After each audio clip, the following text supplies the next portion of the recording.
मेरा नाम है प्रवीण चंद्रा, कानपुर से chairman star international marketing corporation. आप सभी लोगों के लिए पर डे एक वीडियो आईएमसी बिजनेस से रिलेटेड ला रहा हूं, जिसमें पहला मेरा पार्ट 1 था। आप सभी लोगों ने देखा, बहुत ज्यादा पसंद किया, जिसमें हमने आपको बताया डायरेक्ट सेलिंग के विषय में। What is direct selling and how it differs from indirect selling, ये हमने आपको बताने का प्रयास किया। लगातार वीडियो में आप बने रहिए, सीखते रहिए। आईएमसी बिजनेस क्या चीज है, आईएमसी बिजनेस से आप इनकम कैसे कर सकते हैं, एक वीडियो में ये संभव नहीं है, इसीलिए मैंने इसको फ्री ऑफ कॉस्ट आप लोगों के लिए 28 दिन का वीडियो बनाने का प्रण लिया है और लगातार आपको 4 दिन से वीडियो लगातार देने का प्रयास कर रहा हूं। आज 5वां दिन है। अगर आपने पिछला वीडियो नहीं देखा है तो उसको देखिए और उससे समझिए, और सबसे बड़ी बात कि इसको लिखने की आदत डालिए। जब तक आप लिखेंगे नहीं तब तक आप सीखेंगे नहीं। केवल सुनेंगे और काम से बाहर, काम खत्म, तो आप मार्केट में सर्वाइव नहीं कर पाएंगे। मार्केट में आपको सर्वाइव करना है तो सबसे पहले लिखने की आदत डालिए। उसके लिए धीमे धीमे वीडियो को सुनिए और सुनने के बाद एक एक पॉइंट को लिखिए और लिखने के बाद मार्केट में उसको उतारिए। सफलता की 100% गारंटी है। हमारा पहला वीडियो था डायरेक्ट सेलिंग के ऊपर। दूसरा वीडियो हमने आप लोगों को समझाया था ESBI। अपने यहां जो सीन है मार्केट का वो है एम्प्लॉय, सेल्फ एम्प्लॉयड, बिजनेस और इन्वेस्टमेंट। 4 तरह के लोग पाए जाते हैं। ये हमने आपको सेकंड वीडियो दिया था। तीसरा वीडियो आप लोगों को हमने बताया था प्रोफाइल के बारे में, कंपनी का पूरा प्रोफाइल बताया था। और चौथा आपको बताया था प्रोडक्ट के बारे में। ये 4 पार्ट हमने आपको क्लियर कर दिया है और आज हम लोग क्लियर करने वाले हैं ड्रीम के बारे में। क्योंकि इस बिजनेस को कर कौन सकता है, जो ड्रीमर होगा वही इस बिजनेस को कर सकता है। एक सामान्य आदमी के बस का, जिसके सपने मर चुके हैं, वो व्यक्ति इस बिजनेस को नहीं कर सकता है। उस राख के ढेर में जिसमें एक चिंगारी भी नहीं है, आप कितना भी आग लगाने का प्रयास करिए, आप कितना भी उसको फूंकिए, कितनी भी उसके साथ मेहनत करिए, लेकिन चूंकि वो राख में तब्दील हो चुका है, इसलिए उससे आप आग जला नहीं सकते। लेकिन अगर उसके अंदर एक चिंगारी भी है कहीं भी, तो उस चिंगारी को हवा देके आप आग लगा सकते हैं। तो इस बात को समझने का प्रयास करिए कि मिस्टर ए, इनकी राख वाली स्थिति हो चुकी है। आप चाहे कितना भी फूको, आपका चेहरा काला हो जाएगा, लेकिन वो व्यक्ति जिंदा नहीं होगा। लेकिन मिस्टर बी, इसके अंदर एक चिंगारी बची हुई है कि एक कार मेरे पास छोटी सी होनी चाहिए। मोटरसाइकिल से मैं आज ही जा चुका हूं, अपने बच्चों को ढोते हुए, अपनी पत्नी को ढोते हुए परिवार में जाता हूं, बेइज्जती फील होती है।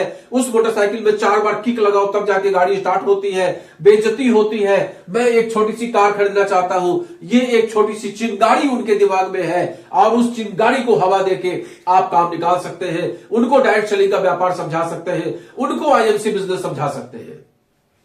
तो उसके लिए सबसे इंपॉर्टेंट चीज है ड्रीम का होना। इसलिए हमने आपको बताया कि ड्रीम सबसे इंपॉर्टेंट चीज है। जिस व्यक्ति के ड्रीम मर चुके हैं वो व्यक्ति इस बिजनेस में आपके साथ नहीं आएगा। इसलिए किसी व्यक्ति से चर्चा करने से पहले उससे आप पूछिए कि तुम बेटा चाहते क्या हो इस जीवन में, तुम जो जिंदगी जी रहे हो उसके बाद क्या चाहते हो इस जिंदगी में, ये बताओ सबसे पहले। और उसके पॉइंट्स को आप लिखिए कि वो अपने जीवन में क्या क्या मिस कर चुका है, क्या क्या वो चाहता है। सबके ड्रीम बहुत बड़े होते हैं, लिहाजा आप उस ड्रीम को लिखिए और लिखने के बाद उससे कहिए कि डायरी पेन में लिखो तुम्हारे ड्रीम जिंदा भी हैं, कुछ है भी तुम्हारे चिंगारी कि बिल्कुल खत्म हो चुके हो। अगर चिंगारी है तो उससे आगे बात करिए और चिंगारी नहीं है तो उससे बात करना ही बेकार है। इसको अगर आप हिंदी में लिखेंगे तो इसको बोलते हैं सपना। ड्रीम को बोलते हैं सपना। और सपना में जो पहला शब्द होता है ये होता है समय, और जो दूसरा शब्द होता है ये होता है पैसा, और तीसरा जो शब्द होता है वो होता है नाम और सम्मान। अक्सर इसीलिए पूछा जाता है क्या तुम्हारे सपने जिंदा हैं, क्या तुम्हारे सपने जिंदा हैं।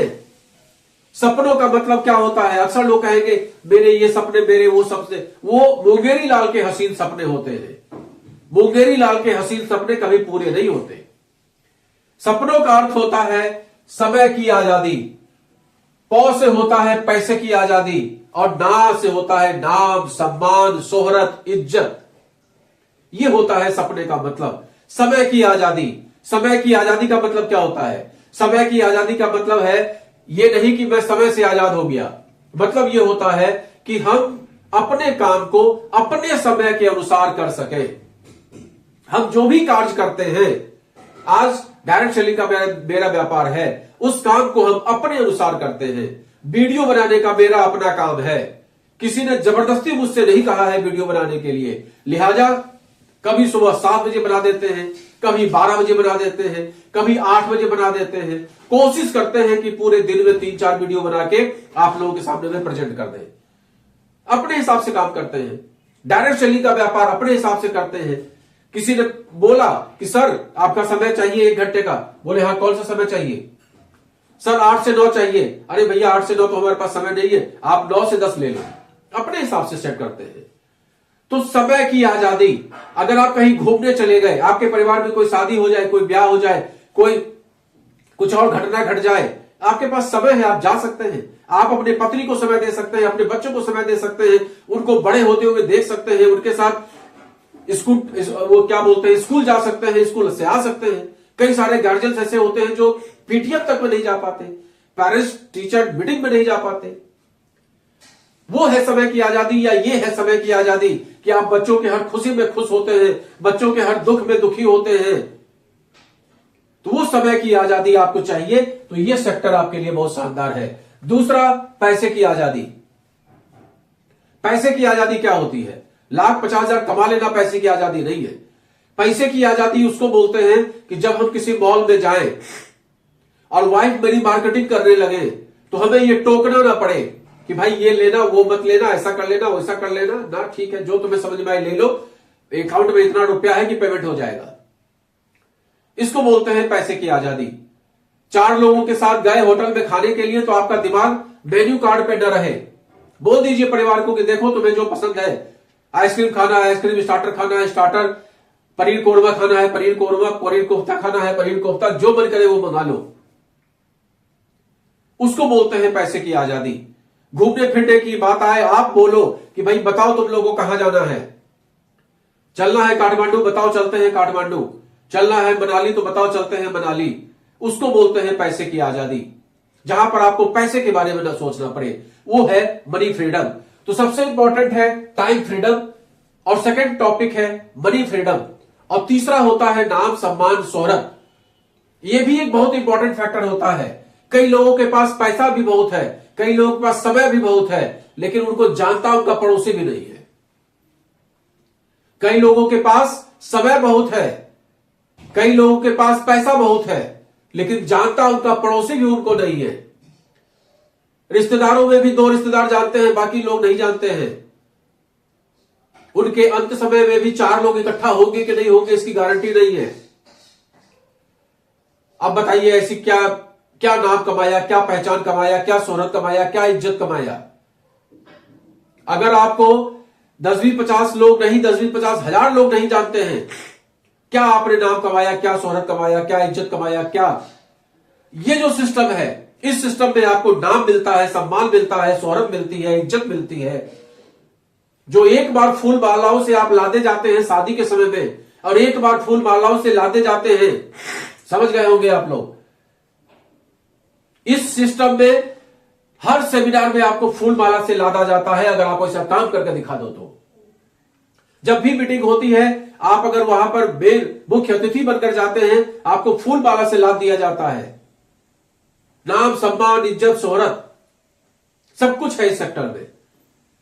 तो आईएमसी बिजनेस को समझने के लिए जो सबसे इंपॉर्टेंट फैक्टर है वो है आपका ड्रीम, क्योंकि इस सेक्टर में आपका कोई बॉस नहीं होता, आपका जो अपलाइन होता है वो बस आपको सिस्टम बताता है, उस सिस्टम पे चलने के रास्ते बताता है, वो सेमिनार में आने को निमंत्रित करता है, मीटिंग अटेंड करने को निमंत्रित करता है, बुक्स पढ़ने को निमंत्रित करता है, एजुकेशन लेने को निमंत्रित करता है, फील्ड में जाने को बोलता है, बोल सकता है, लेकिन आपको रोकड़ा नहीं देता, सैलरी नहीं देता, इसीलिए आपके साथ जबरदस्ती नहीं कर सकता। उसके बाद आप काम कैसे करेंगे? सर्विस में तो आप इसलिए काम करते हैं क्योंकि वहां पर आपका बॉस बैठा हुआ है, आपको पर डे रिपोर्ट करना है, वरना आपको नौकरी से निकाल दिया जाएगा। यहां तो कोई बॉस नहीं है। तो ये जो ड्रीम है ये बॉस बन के काम करता है। आप लिखिए कि हम 6 महीने बाद स्कूटी लेने जा रहे हैं इस बिजनेस से, बड़ा नहीं, सीधे मर्सिडीज ले लेंगे, बेवकूफी वाली बात है। स्कूटी लेंगे, 1.25 लाख की स्कूटी आ रही है आज की डेट में, वो स्कूटी लेंगे इलेक्ट्रिक वाली। लिखिए कि एक साल बाद हम 8 लाख की छोटी सी गाड़ी फाइनेंस करवा लेंगे। अरे इतनी औकात भी तो हो कि फाइनेंस कोई दे दे आपको,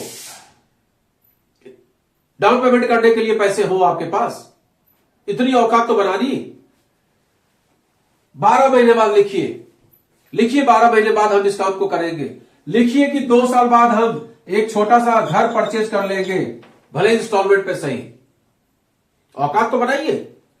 अगर 50,000 1 लाख रुपए आने लगेगा तो एक छोटा सा मकान लिया जा सकता है 10-50,000 लोन का इंस्टॉलमेंट देके।